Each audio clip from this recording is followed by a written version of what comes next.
We are going to go now and say a very good morning here to Mr. Jim Morgan. Hi, Jim. Good morning, Randy. How are you, sir? Very good, Randy. Yes, brief little comment on the elections. I'm going to just say congratulations to all the people who took part in the elections. Special congratulations to those who won their seats. And a special congratulations to the Premier of the province making history, being the First Lady elected by the people of Newfoundland to the position of Premier. I remember you making the comment here, though, that at this time in our history, because of certain things, including Muskrat Falls, etc., that you were not going to be able to support the party of really your history in this election. That's the reason why I called this morning, Randy. I stand by that position, and I will stand firm in that position, because what's going on with Nalcor now is unbelievable. I'm sure you read the media last weekend when the Board of Commissioners of Public Utilities had to leak a letter out to the media, to the province, about how Nalcor is withholding information from them. Yep. And they've been assigned, as you know, to do the independent review of this major project and commissioned to do so by the government of Newfoundland. Yeah, that story last week in the middle of the election kind of got lost, didn't it? It did, and that's the reason why I called this morning. I mean, that's a shameful thing. They had to send a letter to the legal people of Nalcor, the legal advisor, and to point out, and then leak it to the public, point out that for 3 months, they've been trying to get the necessary documentation and information on the Muskrat Falls project from Nalcor so they could start doing their work. And after 3 months, they got so frustrated, they leaked the letter to the public. Mm-hmm. Now, still, I understand that they still got no information coming into them. So where the Premier has been, of course, she's been campaigning, but she's still the government.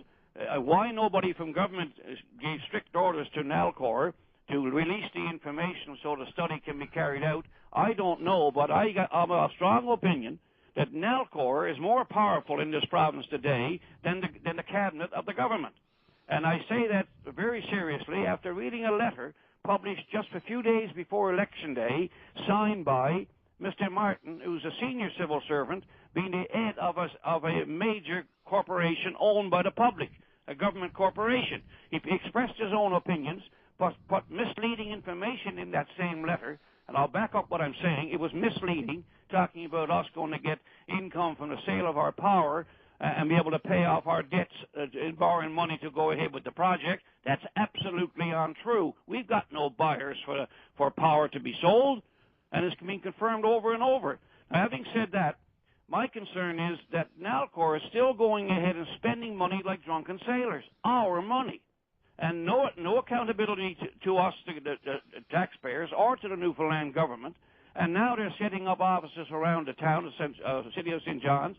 The other day I was walking up Torbay Road for a walk, and I saw this big sign up down where Converges used to be.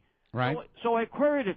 Well, Converges had to move out a lot of their staff there because to make room for, well, guess what?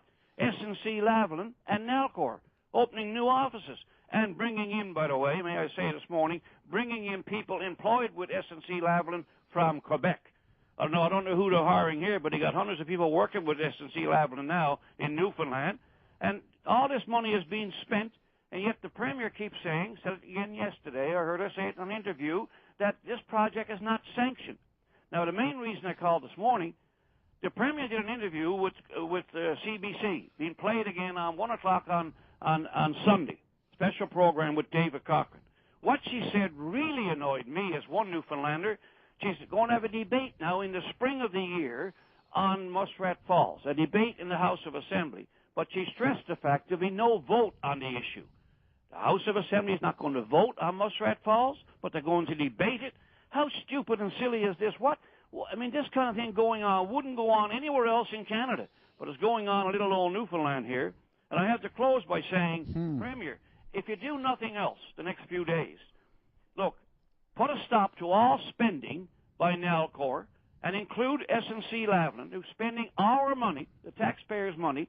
It's over $1 billion so far gone. And counting, yep. And counting. So stop the spending until you use the word sanctioned.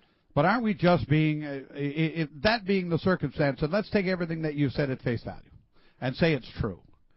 Aren't they just being a little too cute by half? Because the reality of it is that this project is sanctioned. Well, sure it is. They're saying it's not sanctioned. When the government approved, and I say again, when the government of Newfoundland approved awarding a 50 million contract costing us 50 million to S&C Lavalin of Quebec. Yeah. When they approved that, I mean, but sure, what? You're kind of in, aren't you, boy? That's right, you're in. You've kind of bought in. I don't know. No good in them saying, oh, no, it's not sanctioned yet, but we're giving all this money away from the taxpayers. And I'm saying the Premier has got to be more accountable of what she's been. Now, she's gone through a successful election. She's got to put a new Minister of Natural Resources in place. And I'm sorry, so much sorry that Sean Skinner lost his seat. He's been a good minister over the years. But having said that, this Muskrat Falls is a bad deal.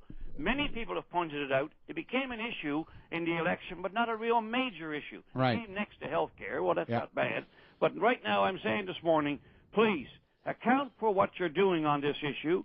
Don't go saying you're going to have a vote in the spring and let the pub not do anything in the meantime. And then when you say we're going to debate it, you've got a big majority. You know if it came to a vote, it would get approved. But I'd like to see each and every member of the House of Assembly, of the three stripes now in the House of Assembly, account individually to vote against or vote for this silly, crazy loss of money to the province, which could bankrupt our province down the road. Let them all show their colours and vote accordingly in a debate in the House of Assembly, but don't wait till late spring to do it. Jim Morgan, we've got to end on that note. Good to speak with you this morning. Before you go, I think it'd be a good idea for you to have do the work that George Murphy is doing. Well, Yep. well, you mean we should seriously look at doing it? Yes, and then give a report in the middle of the week, each week when it's coming up. Everybody will know. They'll be watching for your report. Well, George Murphy, all he's got to do is give me a call. If he's willing to teach me, I'm willing to learn. Take care. All right. Bye-bye. Thank you, Jim Morgan. Bye-bye. Take care. Bye-bye. Yeah, that's a story that got lost last week, but we should follow up on it, and I'm glad he's reminded me of it. We will follow up on that.